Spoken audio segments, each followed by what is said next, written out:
வணக்கம் நண்பர்களே, நம்ம இப்போ பார்க்க போகிறது house of the dragon season 3 episode 2. ஓப்பனிங்கில் போர் நடந்த இடத்த காமிப்பாங்க. பேலா ஜேஸோட பாடியை ரெனேரியா கிட்ட கொண்டு போவா. இங்கே இருக்க எல்லாருமே வருத்தத்தோடு பார்த்துக்கிட்டு இருப்பாங்க. ரெனேரியா வருவாங்க. ரெனேரியா வந்து ஜேஸ் என்ன பண்ணியிருக்க, எப்படி உன்னால் பண்ண முடிஞ்சிச்சு அப்படின்னு சொல்லிட்டு அழுக ஆரம்பிப்பா. அப்போது அங்கே இருக்க காவலாளி, என்னை மன்னிச்சிடுங்க, என்னோட கடமையை செய்ய மீறிட்டேன், நீங்கள் என்ன தண்டனை கொடுத்தாலும் நான் ஏற்றுக்கிறேன் அப்படின்னு சொல்லுவான்.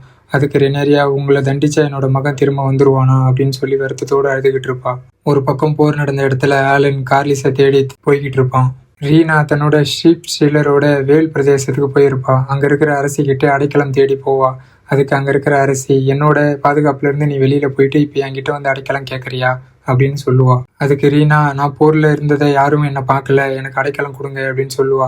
அதுக்கு அங்கே இருக்கிற அரசி, நீ இதை விட்டு போயிடு அப்படின்னு சொல்லிட்டு சொல்லுவா. அதுக்கு ரீனா, நீங்கள் எனக்கு அடைக்கலம் கொடுத்தீங்கன்னா உங்களுக்கு நான் பாதுகாப்பு தரேன் அப்படின்னு சொல்லுவா. அதுக்கு அரசி, வேல் பிரதேசம் ரொம்ப பெருசு, ஆனால் உன்னை திரும்ப பார்க்க எனக்கு விருப்பம் இல்லை அப்படின்னு சொல்லிட்டு போயிடுவா. ஒரு பக்கம் டீமன் போர்க்காலத்தில் ஜெயிச்சுட்டு தன்னோட வீரர்களோட பார்ட்டி பண்ணிக்கிட்டு இருப்பான். அப்போ அரசிக்கிட்ட இருந்து ஒரு தூது வரும். அந்த தூதுல ஜேஸ் இறந்துட்டதாகவும் கிங்ஸ் லேண்டிங்கை நோக்கி படையெடுக்கணும் அப்படின்றதையும் சொல்லியிருப்பாங்க. தன்னோட வீரர்கள் கிட்ட கிங்ஸ் லேண்டிங்கை நோக்கி போகணும் அப்படின்னு சொல்லிட்டு சொல்லுவான். தன்னோட டிராகனுக்கு தண்ணி காட்ட போவான். அப்போ அங்க இருக்கிற சூனியக்காரி வந்து பேசுவா.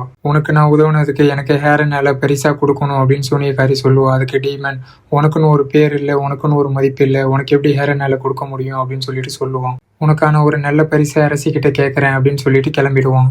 பேலா ஆலன் கிட்ட போயிட்டு, என்னோட பாட்டனார் எல்லாரும் இறந்துட்டு தான் நினச்சிக்கிட்டு இருக்காங்க, ஆனால் என்னோட பாட்டனார் கண்டிப்பாக கிடைப்பாரு அப்படின்னு சொல்லிக்கிட்டு இருப்பா. கார்லிஸோட 2வது மகனும் தன்னோட டிராகனோட கார்லிஸை தேடிக்கிட்டு இருப்பான். அப்போ கார்லிஸ் கரையோரம் ஒதுங்குவாரு. ஏகானும் லேரிஸையும் வீரர்கள் சிறை பிடிச்சி கொண்டு போய்கிட்டு இருப்பாங்க. அப்போ போற வழியில கலவரம் நடக்கும். அந்த கலவரத்துல இருந்து ஏகானும் லேரிஸும் தப்பிச்சு போயிடுவாங்க. அப்போ ஏகான் சொல்லுவான், நம்ம கிறிஸ்டின் கோளை நோக்கி போவோம், கிறிஸ்டின் கோள் நமக்கு உதவுவாரு அப்படின்னு சொல்லிட்டு. கடைசியா பேலாவும் ஆலனும் கார்லிஸை கண்டுபிடிச்சிருவாங்க. அப்போ கார்லிஸ் வருத்தத்தோட பேசிக்கிட்டு இருப்பாரு. தன்னோட கோட்டை எறியறத பார்த்து ஆலன் கிட்ட, உனக்குன்னு கொடுக்கறதுக்கு என்கிட்ட எதுவுமே கிடையாது, என்னோட பேரை தவிர அப்படின்னு சொல்லுவான். ஒரு பக்கம் கிங்ஸ் லேண்டிங்கை காமிப்பாங்க. ஆலிசன் தளபதி லார்ஜன் கிட்ட போயிட்டு, ரெனேரியா கோட்டையை நோக்கி வந்துகிட்டு இருக்கா அப்படின்னு சொல்லுவா. ஹெலினா சம்மதத்தோட கோட்டையை திறந்து விட போறா அப்படின்னு சொல்லிக்கிட்டு இருப்பா. அதுக்கு லார்ஜின் தளபதி அவர்கள், இது ராஜ துரோகம் இல்லையா அப்படின்னு சொல்லிட்டு ஆலிசன் கிட்ட கேட்பான். அதுக்கு ஆலிசன், நீங்க எப்படி நினைப்பீங்களா தளபதி அப்படின்னு சொல்லிட்டு சொல்லுவா. டைமண்ட் டிராகன் ஸ்டோனுக்கு போவான். அங்க மற்ற டிராகன் ரைடர்ஸ்கள் இருப்பாங்க. அவங்கள பார்த்து, நீங்க இங்க என்ன பண்ணிக்கிட்டு இருக்கீங்க, நீங்க ஹேரனால தானே வெயிட் பண்ணணும் வேகாருக்காக அப்படின்னு சொல்லுவான். அதுக்கு அங்க இருக்க ஒரு ரைடர், இல்ல நாங்க அங்க வெயிட் பண்ணோம், அங்க யாரும் வரல, அதனால நாங்க வந்துட்டோம் அப்படின்னு சொல்லிட்டு சொல்லுவான். அதுக்கு டீமன் கோவப்பட்டு வெள்ளி முடிக்காரனை அடிப்பான். நீங்களே ஒரு முடிவு எடுத்து வந்துருவீங்களா, அதுக்காக காத்திருக்க மாட்டீங்களா அப்படின்னு சொல்லிட்டு சொல்லுவான். டேமன் ரெனேரியா அறைக்கு போவான். அப்போ அங்க இருக்க முன்னாள் காதலி இருப்பா. இப்போ ரெனேரியாவுக்கு ஆலோசனை சொல்றவ. அவகிட்ட டேமன் பேசிக்கிட்டு இருப்பான். டேமன் வந்துட்டு அவகிட்ட, எனக்கு எதிராக எதனா சூழ்ச்சி பண்ணிக்கிட்டு இருக்கியா அப்படின்னு கேட்பான். அதுக்கு அவ, எனக்கு கிடைக்க வேண்டிய எதுவுமே இங்க கிடைக்காம போயிடுச்சு அப்படின்னு சொல்லிக்கிட்டு இருப்பா. அப்போ அங்க இருக்கிற ஒரு பிரபு வந்து தூது கொண்டு வந்திருப்பாரு. வேகார் கிங்ஸ் லேண்டிங்கை விட்டு பறந்து போனதாகவும் ஹேரனால நோக்கி போனதாகவும் தூது கொண்டு வந்திருப்பாரு. ரெனேரியாவுக்கு தெரியப்படுத்தணும் அப்படின்னு சொல்லிட்டு சொல்லுவாரு. அதுக்கு டீமன், இந்த விஷயத்த நானே ரெனேரியா கிட்ட தெரியப்படுத்துறேன்னு போவான். கிங்ஸ் லேண்டிங்ல ஆலிசன் தன்னோட பொருட்களை எடுத்து வச்சுக்கிட்டு இருப்பா. அப்போ அங்க இருக்கிற சட்ட பிரபு ஆலிசன் ரூமுக்கு போயிட்டு ஆலிசனுக்கு பாலியல் தொல்லை கொடுப்பான். ஆலிசன்டும் தப்பிக்க முயற்சி பண்ணுவான், ஆனா முடியாது. தன்னோட ஆலிசனோட ட்ரெஸ்ஸை கட்டும் போது கிராண்ட் மாஸ்டர் கரெக்டா வந்து ஆலிசன்ட காப்பாத்துவாரு. அந்த பிரபுவை சிறைப்பிடிக்க சொல்லுவாரு. அதுக்கு ஆலிசன், கிராண்ட் மாஸ்டருக்கு கடமைப்பட்டிருக்கேன் அப்படின்னு சொல்லுவா. டீமன் ரெனேரியா கிட்ட போயிட்டு, கிங்ஸ் லேண்டிங் விட்டு வேகார் பறந்து போனதை சொல்லுவான். இது சரியான நேரம் நம்ம கிங்ஸ் லேண்டிங்கை நோக்கி போறதுக்கு அப்படின்னு சொல்லிக்கிட்டு இருப்பான். அதுக்கு ரெனேரியா தாங்க முடியாத வருத்தத்துல இருப்பா. அந்த வருத்தத்துல இருந்து மீண்டு கிங்ஸ் லேண்டிங்கை நோக்கி படையெடுக்க போவா. டீமன் அங்க இருக்க ரைடர்ஸ் கிட்ட, நீங்க இப்பயும் எதுவும் சுயமா முடிவு எடுக்காம நான் சொல்றதை தெளிவா கேட்டுக்கோங்க, கிங்ஸ் லேண்டிங்கை நோக்கி போகும்போது நீங்க மேலதான் பறந்துகிட்டு இருக்கணும் பாதுகாப்புக்காக அப்படின்னு சொல்லிட்டு சொல்லுவான். ஏமன் வேகாரோட ஹேரனால நோக்கி போய்கிட்டு இருப்பான். அப்போ கிறிஸ்டியன் கோல் படையும் அதை பார்த்துட்டு ஹேரனால நோக்கி போவாங்க.